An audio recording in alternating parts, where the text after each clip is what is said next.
Salut à toi qui me regarde aujourd'hui dans cette nouvelle vidéo, très spéciale parce que, en continuant dans la série sur la procrastination, nous allons parler de la neurothéologie de la procrastination.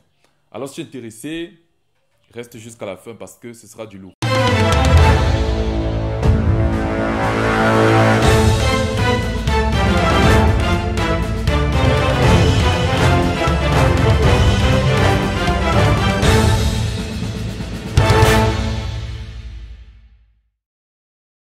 Alors, c'est quoi la neurothéologie? La neurothéologie, c'est le lien ou la relation entre notre cerveau et le divin. Neuro pour cerveau, théologie pour Dieu. Et ici, on va utiliser la parole de Dieu, en fait, où je vais t'expliquer, à partir de la parole de Dieu, le thème de la procrastination. Pourquoi il ne faut pas procrastiner? Qu'est-ce qu'il faut faire à la place? Alors, pour cela, nous allons entrer dans Ecclésiaste 11, au verset 4. Ok, c'est dans la Bible, dans l'Ancien Testament.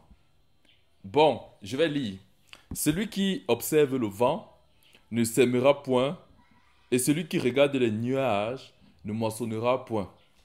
Alors, ici, on va faire une petite étude. Dans les textes originaux, c'est-à-dire l'hébreu, l'Ancien Testament écrit en hébreu, je vais te prendre chaque étymologie en fait, et nous allons faire des associations avec la neuroscience. Celui qui observe, le mot observer signifie shama, qui veut dire shama en hébreu, qui veut dire surveiller, veiller, prêter attention à. Et nous savons tous que l'attention, c'est une faculté du cerveau. Ensuite, on dit celui qui observe le vent. Le vent vient de l'hébreu ruach. Ruach qui veut dire esprit, âme, force, colère, bref. Quand on parle du vent, ici, dans l'Ancien Testament, en fait, dans ce texte particulier, on fait référence à une émotion. Et beaucoup de gens ne passent pas à l'action, n'agissent pas sur leurs idées, sur leurs initiatives parce qu'elles ou parce qu'ils regardent beaucoup, ils prêtent beaucoup attention sur leurs émotions, sur leurs sensations. C'est ça le vent. Quand le vent passe, tu ne le vois pas avec tes yeux, mais tu le ressens. Tu le ressens comme tu ressens une émotion. Beaucoup de gens ressentent la peur. J'ai peur de me lancer parce que j'ai peur de créer mon livre. J'ai peur de faire les vidéos parce que on va se moquer de moi. Il y a toujours un parce que. Soit c'est que je ne me sens pas. Je ne me sens pas encore prêt. Je ne me sens pas. Et dans mon cas, franchement, il y a beaucoup de choses que je n'ai pas fait à cause du vent. Parce que je passais tout mon temps à attendre. Attendre que à l'intérieur de moi, mes émotions soient d'accord. C'est-à-dire, je ne voulais pas agir quand j'avais peur. Je ne voulais pas agir quand je ne me sentais pas prêt. Il y a tellement de choses comme ça, tellement de projets en fait, que j'ai dû procrastiner, abandonner parce que j'étais quelqu'un qui surveillait trop le vent, qui surveillait trop mes émotions. Je voulais d'abord sentir, oh non, je me sentis prêt, coach. Je ne me sens pas encore. Je ne sens pas que c'est le moment. Je ne sens pas. Toujours en fait en train de sentir. Et la Bible te dit, celui qui observe, celui qui prête attention, quand tu prêtes ton attention en fait sur quelque chose, c'est où ton énergie converge. Dr. Joe Dispenza a l'habitude de dire, là où ton attention va, ton énergie suit. Ton attention, c'est quoi en fait? C'est quelque chose que tu utilises pour te concentrer. Si tu te concentres beaucoup sur les émotions qui t'empêchent de passer à l'action, tu ne vas pas passer à l'action. Si tu prêtes régulièrement ton attention à tes sensations, non, je n'ai pas, aujourd'hui, je n'ai pas envie de travailler. Aujourd'hui, je n'ai envie de rien faire. Bah, sache que c'est ce que tu vas faire. Tu ne vas rien faire. Effectivement. On continue. Et puis, on dit, et celui qui regarde les nuages ne moissonnera point. Le mot regarder ici, c'est raha ou rawa, qui signifie voir, avoir une vision, observer, encore prêter attention et regarder fixement. Mais ici, on parle des nuages. Ici, les nuages, c'est quoi? C'est un amas. C'est un amas de vapeur. C'est ce que la science nous dit. Mais les nuages, dans un cadre neuroscientifique, ce sont tes pensées. Tu peux avoir des pensées, des bonnes pensées, comme des pensées négatives. Et les pensées noires, c'est comme des nuages en fait. C'est comme des nuages noirs. Et des bonnes pensées, c'est comme des nuages blancs, disons ça comme ça. Mais on dit celui qui regarde les nuages ne moissonnera point. C'est celui qui, en fait, il va toujours prêter attention. Il va toujours fixer. Il va toujours en fait s'imaginer. Parce que les nuages, c'est dans le ciel. Quand tu t'imagines comment en fait ce que tu vas faire, ça ne va pas marcher. Quand tu commences à émettre des hypothèses, par exemple, et si je fais ça, ça ne marche pas. Et si j'écris mon livre, personne n'achète. Et si je fais des vidéos, personne ne regarde. Et si, tu es toujours en fait en train de prédire. Tu es en train de prédire ou te dis non, je sens que je ne peux pas encore faire ça.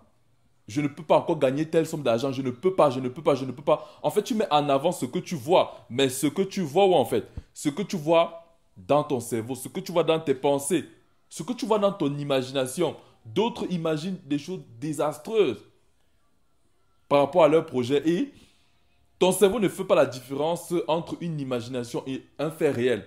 En d'autres termes, ça veut dire quoi? Si tu imagines que tu ne peux pas passer à l'action, que tu ne peux pas entreprendre, que tu ne peux pas écrire ce livre, que tu ne peux pas devenir quelqu'un de meilleur, que tu ne peux pas être un entrepreneur. Si tu imagines cela, ton cerveau va considérer cette chose comme étant une vérité. Parce il ne diffère pas une imagination et la réalité. Alors, euh, qu'est-ce que, qu'est-ce qu'on doit faire en fait pour solutionner ce problème? On va dans le verset 6. Dès le matin, sème ta semence et le soir, ne laisse pas reposer ta main, car tu ne sais point ce qui réussira, ceci ou cela, ou si l'un et l'autre sont également bons. Dès le matin, en fait. Dès le matin, c'est-à-dire quand tu commences ta journée, travaille. Travaille sur tes objectifs, travaille sur ta vision. Moi, il y a une stratégie que j'aime utiliser, c'est que quand je me réveille le matin, au lieu de plonger directement sur mon téléphone, ce que je fais, c'est de fermer les yeux, imaginer comment je veux voir ma journée être. Je commence aussi à imaginer si par exemple je dois faire une vidéo. Je prends le temps d'abord d'imaginer en fait, de me représenter, d'imaginer comment en fait je parle avec aisance, je parle avec éloquence, je parle avec fluidité et conviction. Je commence à imaginer cela. Pourquoi? Parce que quand je commence à imaginer quelque chose, mon cerveau commence à activer, à stimuler certains neurones qui vont me permettre de passer effectivement à l'action. Alors la Bible te dit dès le matin, sème. Sème, ça veut dire travail. Ça veut dire travaille sur tes idées. Ne reste pas seulement là couché. Tu dis que tu attends d'être prêt. Non, dès le matin, travaille. Et on dit, et le soir, ne laisse pas reposer ta main. Ne laisse pas reposer ta main, en fait. Continue de réfléchir. Dans le mot reposer, c'est yanach. Ça signifie laisser. Ça signifie abandonner. Ça signifie négliger. Ça signifie aussi se mettre à terre et rester. Ça veut dire dès le soir, même si tu n'as pas encore les résultats, continue de travailler. Continue de travailler en fait. Ne laisse pas ton cerveau au repos. Ne laisse pas ton cerveau dans la passivité. La passivité autant pour moi. C'est-à-dire ne pas tout le temps en fait sur Internet. Tu passes sur Facebook, lis les idées des autres, lis les idées des autres. Mais tu ne travailles point sur tes idées. Après tu vas être frustré. Tu vas aller te plaindre en fait. Tu vas dire que non, Dieu ne m'aime pas, non, Dieu ne fait pas ceci. Je t'invite en fait, je vais t'encourager, travaille. Dès le soir, continue de travailler. Continue de travailler. Quand on dit car tu ne sais point ce qui réussira, ceci ou cela, ou si l'un et l'autre sont également bons en fait. Travaille. Travaille. Tu ne sais pas ce qui va te donner du succès. Donc, si c'est ce que tu fais le matin ou c'est ce que tu fais le soir, continue de travailler. Continue de travailler en fait. Passe à l'action, agis. Peut-être tu me regardes, tu as trop d'idées dans ta tête. Tu ne sais pas laquelle commencer en fait. Tu ne sais pas ce que tu dois faire. Travaille. Prends le temps d'avoir de bonnes pensées par rapport à ton projet. Avoir de bonnes émotions. Ne sois plus le chamard. Ne sois plus le suivant. Ne prête plus ton attention aux émotions négatives. Prête plutôt ton attention aux émotions positives, notamment la joie, le courage, l'audace, la foi. Quel nuage ne sois plus aussi le gardien des nuages, des pensées. Non, je vais attendre de ne plus avoir de mauvaises pensées. Non, je vais attendre de ne plus avoir des pensées, des croyances limitantes. Non, travaille. C'est en passant à l'action que ton cerveau va rewire. Rewire en anglais, ça signifie recabler. Il va recabler. Alors, qu'est-ce que tu attends? Qu'est-ce que tu attends? Ça, c'est ce que la Bible te dit. J'ai mélangé juste avec de la neuroscience pour t'expliquer que même la Bible est d'accord sur le fait que tu dois travailler, tu dois passer à l'action. Alors, tu as tous mes encouragements. Même moi en commentaire, en fait. Un projet sur lequel tu vas commencer à travailler malgré tes multiples ruminations. Même en commentaire ce que tu auras à faire. Alors, je t'annonce aussi très bientôt l'enterrement de la procrastination. Très très bientôt, nous allons enterrer la procrastination. Alors, je te souhaite une excellente soirée, une excellente journée et que Dieu te bénisse.